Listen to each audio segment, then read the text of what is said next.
بسم اللہ الرحمن الرحیم۔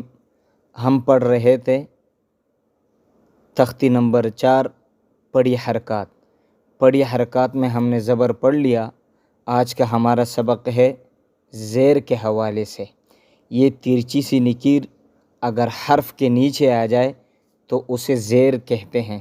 جیسے آپ دیکھتے ہیں کہ با کے نیچے یہ ترچی سی لکیر آئی ہے، یہ زیر ہے۔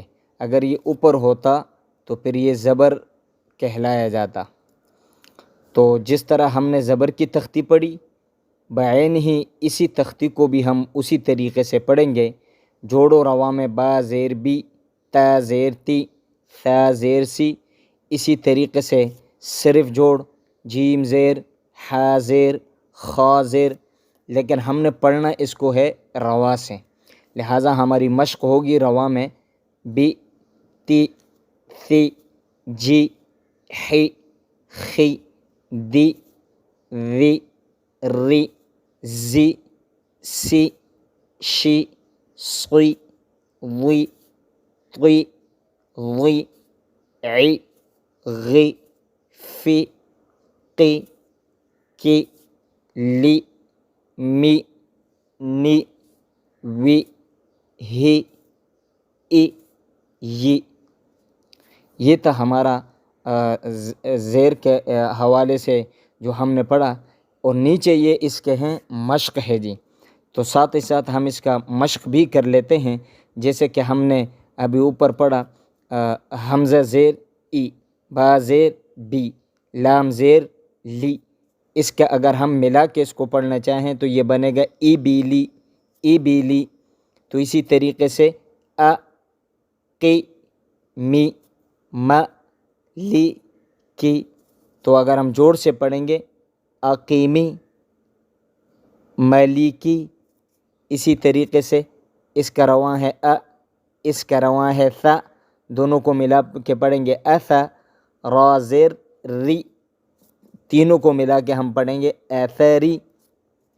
اسی طریقے سے اس کا رواں ہے ا، اس کا رواں ہے ب، دونوں کو ملا کر پڑھیں گے اب، اس کا رواں ہے تی، تینوں کو ملا کر پڑھیں گے ابتی، ابتی۔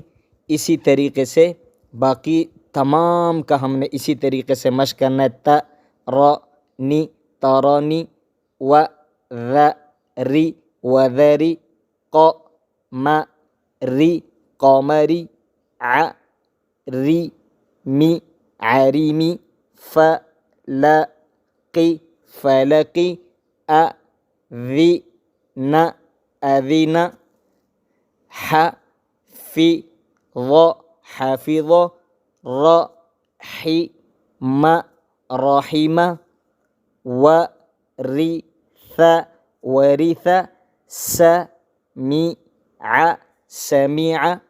ہم نے اس کو خوب اسی طریقے سے اس کی مشق کرنی ہے، اور یہ ہمارا آج کا زیر کا سبق ہو گیا ہے۔ انشاءاللہ اگلا سبق اس کا آخری سبق ہوگا، وہ پیش کے حوالے سے ہوگا۔ اس کی خوب مشق کیجئے اور خوب اس کی تیاری کیجئے، قرآن میں اس کی خود ہی مشق کر لیجئے، اور انشاءاللہ اگلا سبق اس سے زیادہ اہم ہوگا۔ آنے والے سبق اہم ہے، پھر جزم کی تختی ہے، اور پھر تشدید کی تختی یہ اہم ہے۔ اس کے بعد ہم قرآن مجید کو، قرآن پاک کو آسانی سے پڑھ سکیں گے۔ تب تک کے لیے آپ مجھے اجازت دیجئے۔ اللہ حافظ۔